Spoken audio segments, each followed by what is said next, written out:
Jack and the Beanstalk.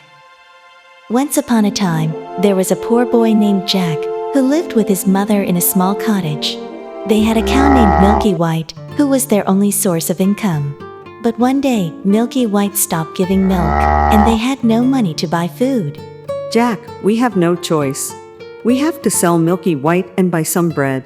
Take her to the market and get the best price you can. But Mother, I love Milky White.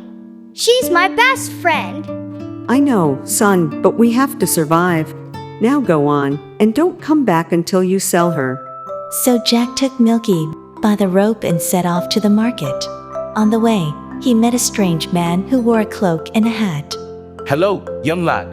Where are you going with that cow? I'm going to the market to sell her. She doesn't give milk anymore and we need money for food. Oh, what a pity. But I have a better deal for you. How about you trade your cow for these magic beans?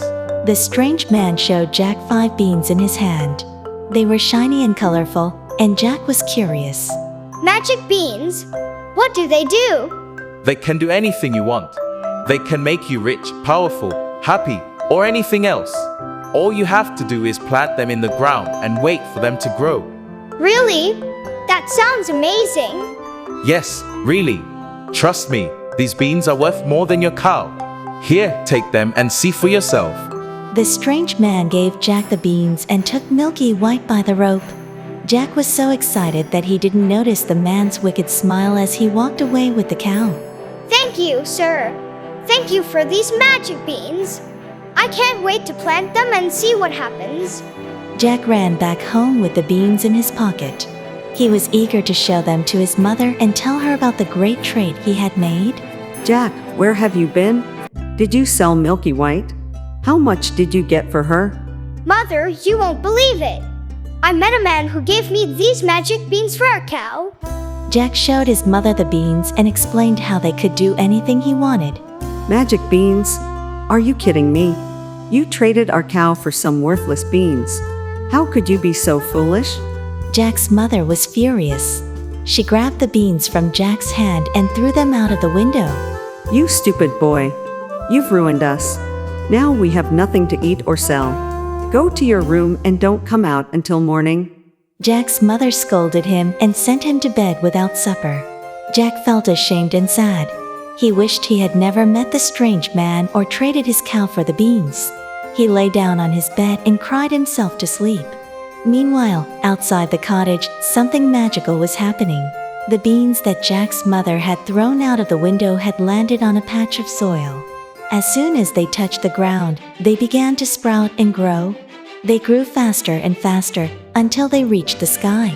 They formed a huge beanstalk that towered over the cottage and everything else around it. The next morning, Jack woke up and looked out of his window. He couldn't believe his eyes. He saw a giant beanstalk that reached up to the clouds. He rubbed his eyes and pinched himself to make sure he wasn't dreaming. He ran downstairs and told his mother what he saw. Mother, come and see. The beans were magic after all. Look at the beanstalk outside. What are you talking about, Jack? There's no beanstalk outside. Jack's mother followed him to the window and gasped. She saw the beanstalk too. It was so tall that it seemed to touch the sky.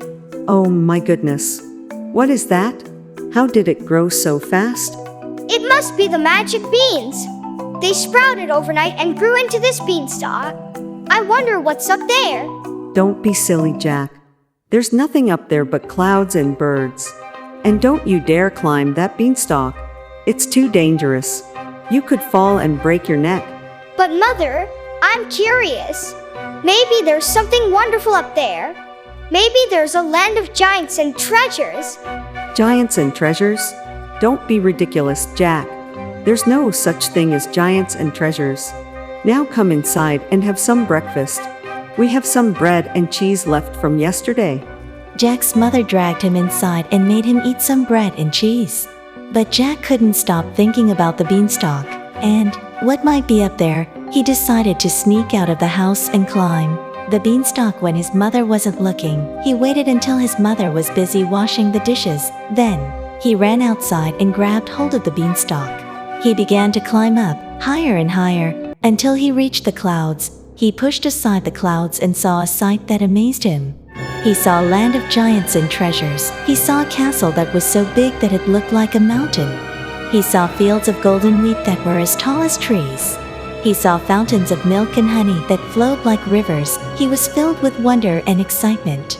He wanted to explore this land and see what else it had to offer. He jumped off the beanstalk and landed on the ground. He looked around and saw a road that led to the castle. He decided to follow the road and see if he could find anyone who lived there. He walked along the road, admiring the scenery, until he came to a gate that was as high as a wall. He saw a small hole in the gate that was just big enough for him to squeeze through. He crawled through the hole and entered the castle grounds. He saw a garden that was full of flowers and fruits that were as big as pumpkins. He saw a pond that was full of fish that were as big as whales. He saw a stable that was full of horses that were as big as elephants. He was amazed by everything he saw.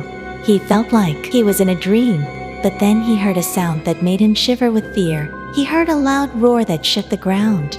He looked up and saw a giant that was as tall as a tower. He had a huge head, a hairy body, and a long beard. He wore a leather tunic, a metal helmet, and a pair of boots. He carried a club that was as big as a tree. He was the owner of the castle and everything in it. He was coming back from hunting in the forest. He saw Jack and his eyes widened with anger. Hey, I smell the blood of an Englishman. Be he alive or be he dead, I'll grind his bones to make my bread. The giant roared and swung his club at Jack. Jack dodged the club and ran for his life. He ran across the garden, hoping to find a place to hide. He saw a henhouse that was full of chickens that were as big as cows. He ran inside and hid behind a pile of eggs that were as big as boulders. He hoped the giant wouldn't find him there. But the giant followed him and reached the henhouse. He lifted the roof of the henhouse and looked inside. He saw the chickens and the eggs, but he didn't see Jack. He decided to take one of the chickens for his dinner. He grabbed one of the chickens by the neck and pulled it out of the henhouse. But as he did, he dropped something on the ground. It was a golden egg that fell out of the chicken's mouth.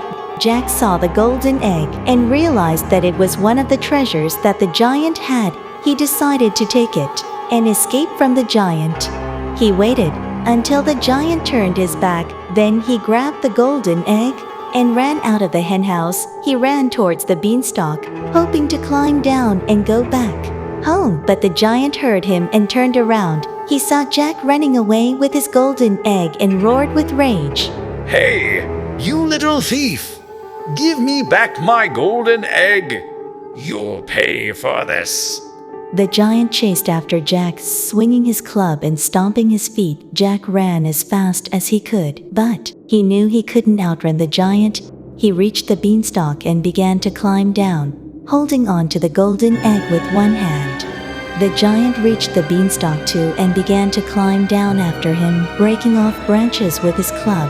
Jack looked up and saw the giant coming closer and closer. He was terrified. He thought he would never make it home alive. But then he saw his mother waiting for him at the bottom of the beanstalk. She had heard the giant's roar and had come out of the cottage to see what was going on. She saw Jack climbing down the beanstalk with a golden egg in his hand.